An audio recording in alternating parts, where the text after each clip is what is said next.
উলুবেড়িয়ায় BJP RSS সমন্বয় বৈঠক শেষে নৈশভোজ সভা এড়িয়ে গেলেন শুভেন্দু অধিকারী। সুকান্ত, দিলীপ ঘোষ, জগন্নাথের সঙ্গে রাত্রিবাস করলেন না শুভেন্দু অধিকারীর এই চলে যাওয়া নিয়েই বিজেপির অন্দরে গুঞ্জন শুরু হয়েছে। উলুবেড়িয়ায় বিজেপি আরএসএস এর সমন্বয় বৈঠক এবং সেই বৈঠক শেষেই নৈশভোজের আয়োজন করা হয়েছিল, কিন্তু সেই নৈশভোজে যোগদান করলেন না শুভেন্দু অধিকারী। সেই নৈশভোজ এড়িয়ে গেলেন শুভেন্দু অধিকারী, যদিও সেখানে ছিলেন সুকান্ত মজুমদার, দিলীপ ঘোষরা। তবে শুভেন্দু অধিকারী তিনি সেখানে এই নৈশভোজে থাকার কথা থাকলেও তিনি সেখান থেকে বেরিয়ে গিয়েছেন। উলুবেড়িয়াতে সেখানে বিজেপি এবং আরএসএস এর সমন্বয়ে বৈঠক শেষে সেখানেই আজ রাতের বেলায় থাকবেন সুকান্ত মজুমদার, দিলীপ ঘোষ, জগন্নাথ চট্টোপাধ্যায়রা, কিন্তু শুভেন্দু অধিকারী সেই নৈশভোজ এড়িয়ে গেছেন। বিশেষ প্রতিনিধি অঞ্জন রায় এই মুহূর্তে আমাদের সঙ্গে টেলিফোনে রয়েছেন। অঞ্জনদা, যেখানে এই সমন্বয়ের বৈঠক ছিল বিজেপি আরএসএস এর মধ্যে, সেখানেই বিজেপির একাধিক নেতৃত্ব তারা থাকলেন, কিন্তু শুভেন্দু অধিকারী তিনি বেরিয়ে গেলেন। কেন এড়িয়ে গেলেন তিনি?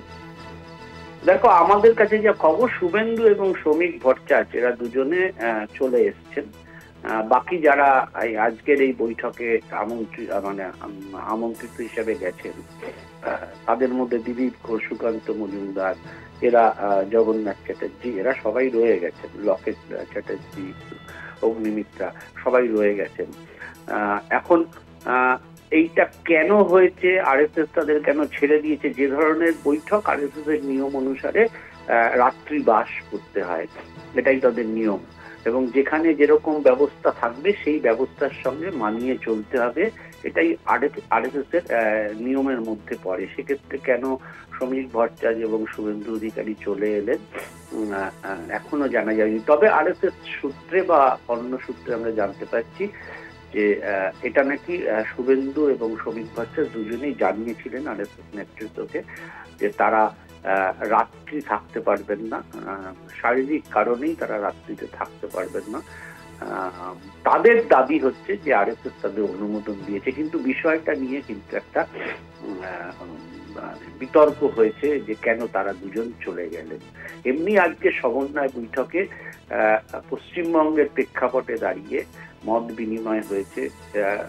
আরএসএস এর যে বিভিন্ন সংগঠনগুলো আছে তাদের সঙ্গে বিজেপি নেতৃত্বের কথাবার্তা হয়েছে এবং একটা রাজনৈতিক পরিস্থিতি সৃষ্টি হয়েছে বলে সবাই মনে করেছেন যে যার সুযোগ বিজেপিকে নিতে হবে, এবং সেই সুযোগ নিতে গেলে সংগঠন বাড়ানোর ক্ষেত্রে এবং 26-এর বিধানসভা নির্বাচনটাকে সামনে রেখে কিভাবে এগোতে হবে তাই একটা মত বিনিময় চলছে। কাল বিকেল 4টে অবধি সমন্বয় বৈঠক চলবে, কালকেও আবার সেশন আছে। ফলে দেখা যাক কি সিদ্ধান্ত নেয়। একেবারে আমাদের নজর থাকবে। আপাতত ধন্যবাদ। বিশেষ প্রতিনিধি অঞ্জন রায় আমাদের সঙ্গে টেলিফোনে ছিলেন।